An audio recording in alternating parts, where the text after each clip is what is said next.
Okay. Our final talk for this section is given by Christine Butkiewicz. And we're going to switch from two-legged to four-legged. And this talk is the owner economic burden of canine coccidioidomycosis in endemic state. And Christine is actually a colleague of mine in the Valley Fever Center for Excellence at the University of Arizona.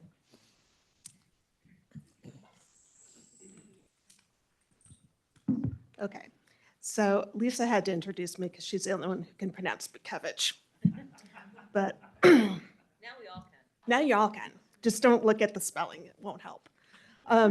So Dr. Shibitz, Dr. Sykes, and I have been working on trying to assess what the cost of treating valley fever in dogs is in the 6 most endemic states. So we included in this California, Nevada, Utah, Arizona, New Mexico, and Texas.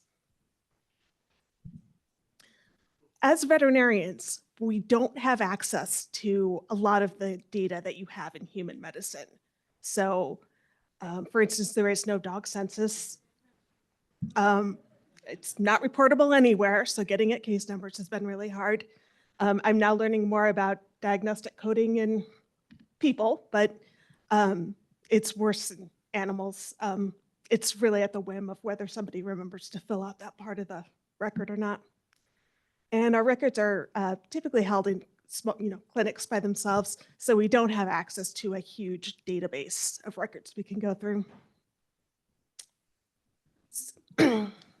So with that in mind, we use some pet owner demographic information from the American Veterinary Medical Association to find out our population of dogs. And then Dr. Sykes has a paper that should be coming out very soon, where she had about 10 or more years of positive serology tests, serology tests, cocci-serology tests from 6 different veterinary laboratories across the nation. And that data were cleaned and redundancies were removed, so it is representing newly diagnosed cases of canine cocci. Okay, these are our population of dogs. We use the US Census to find the number of households in each state in 2022. AVMA said that 46% of households that year had dogs, with 1.46 dogs per household. So that gives us over 20 million dogs at risk. And this is the data from Dr. Sykes. You can see the first number is the number, how many positive serology tests there were in 2022. The second number is the percentage of the total tests that were run that year. Arizona's overrepresented, but we run a lot of valley fever tests. Almost anything a dog comes in for to see you is potentially valley fever. We then use our population data to calculate the rate per 100,000 dogs. And then to compare, I looked at the 2022 rate per 100,000 humans. And most states have significantly more disease in dogs. There are some hypotheses on why that could be. Okay. For the veterinary fees, we used a book called the Veterinary Fee Reference, which collected data in 2019 for common diagnostic tests run at veterinary clinics. And because there's no standard way of diagnosing valley fever, we separated it into 3 different tiers. So tier 1 would be the dog coming in for an examination and getting immunodiffusion with titer. Tier 2 would include 3 views of thoracic rads. And tier 3 would also include a CBC and serum chemistry panel. We'd like everyone to be on tier 3, but owners are paying for this, and sometimes you can't get that. Once we had the diagnosis, we wanted to add up a year of follow-up care. So we picked kind of a middle-of-the-road dog with uncomplicated pulmonary disease, so no dissemination.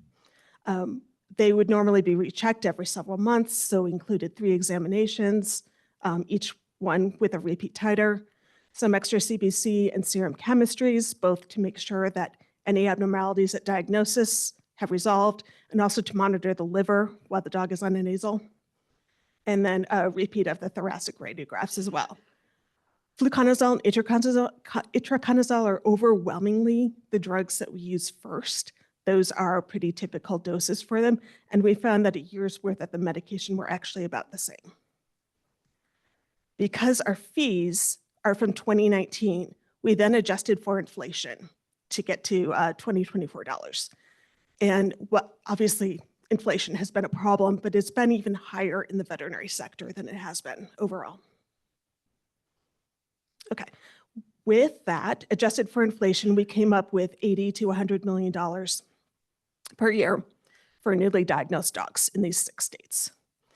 I'm going to end up repeating this a bunch of times, but there's a reason. These are newly diagnosed, uncomplicated disease. So we are not including disseminated disease that may need extra imaging. Anything that ends up being surgical, like enucleation or neutering. Dogs that need second-line azoles or amphotericin.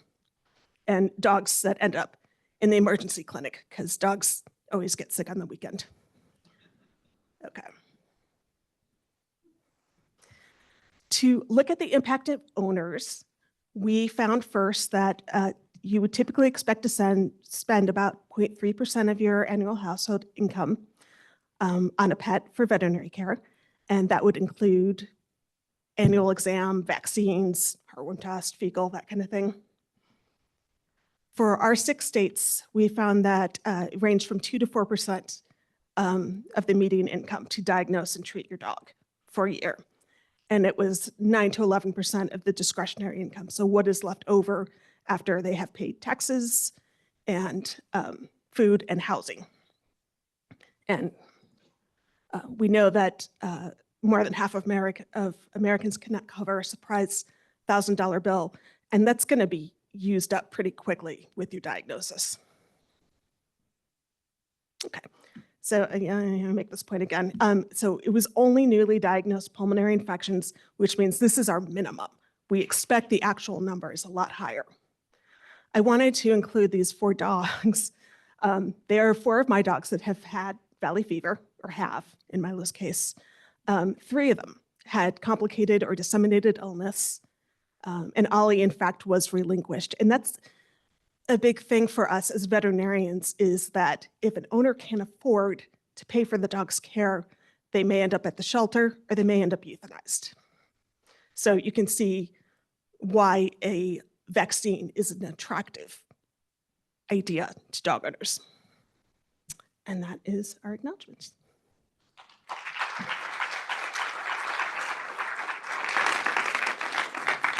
Thanks very much. That was wonderful, Chris. Appreciate it. I see we have at least one question. That's excellent.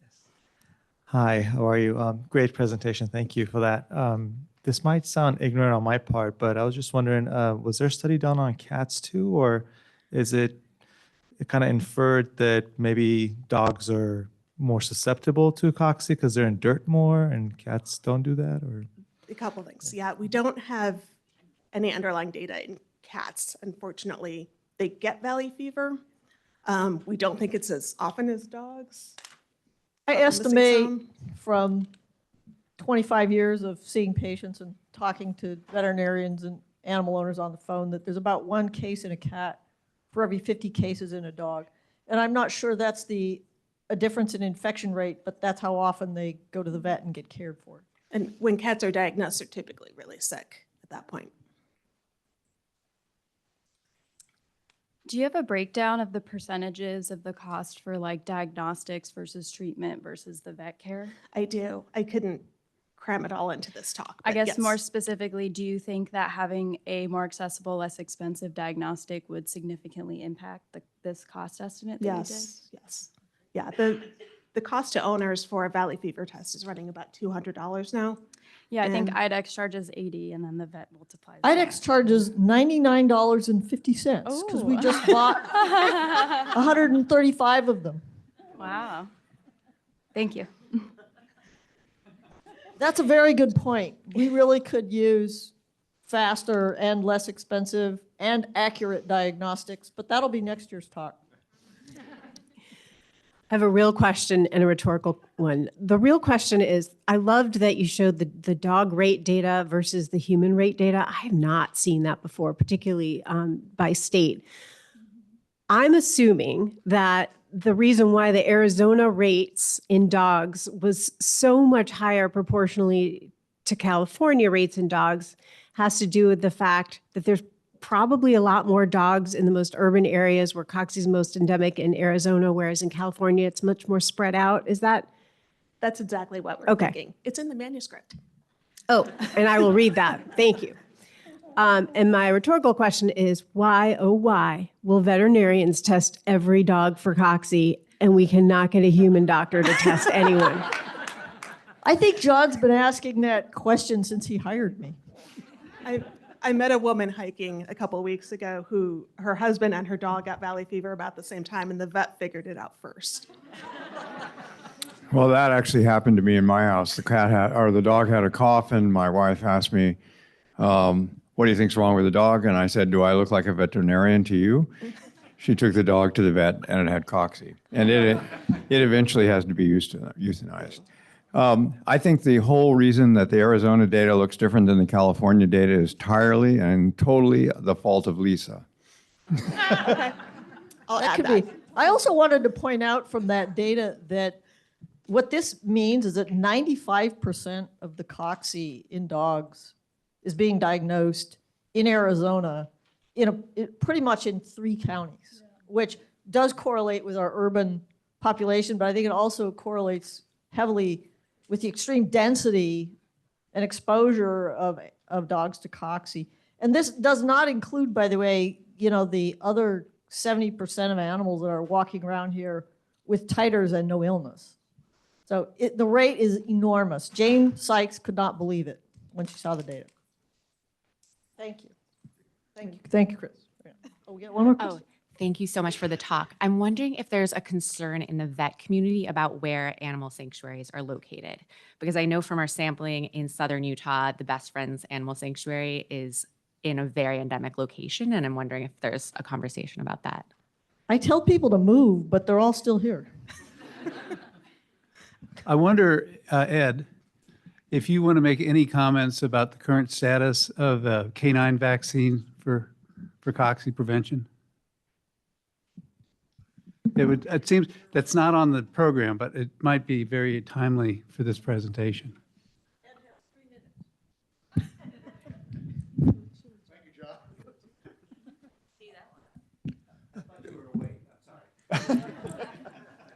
No, the status is most of the pivotal work is completed in terms of safety and efficacy. Manufacturing pieces are also pretty well done. We're regulated by USDA, Center for Veterinary Biologics in Ames, Iowa. They've also faced some significant cutbacks over the years, plus this additional cutback now. And Anavive, the company I'm representing, has faced some serious financial challenges as well. But we hope to be able to sort of right the ship this year and file that full application to have a canine approval.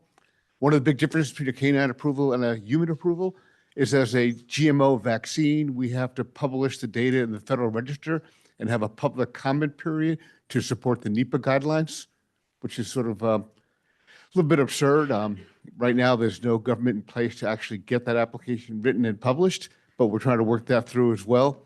But we hope to get the NEPA publication at least out by the end of the year, have the public comment period, finish our pre-licensing serials, and begin our final safety testing, which is a field study, really just for safety in 2026, and hopefully have approval next year for that dog vaccine. Interesting enough, I also serve as the PI for an NIH contract, which is progressing that same vaccine for man, and we have funding so far to begin progressing the vaccine into an eventual phase 1 study in man.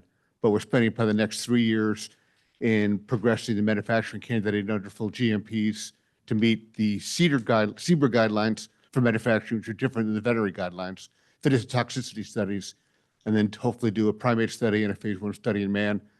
And then maybe the vaccine will become attractive enough to bring in a large enough vaccine company to do the human studies to progress it to approval. So it's pretty hopeful. It's pretty encompassing. I talk about it. It's going to be a fascinating story about bringing health on both ends of the leash. And I think it confirms once again that dogs may be man's best friend. Thanks very much, Ed. Thank you, Chris.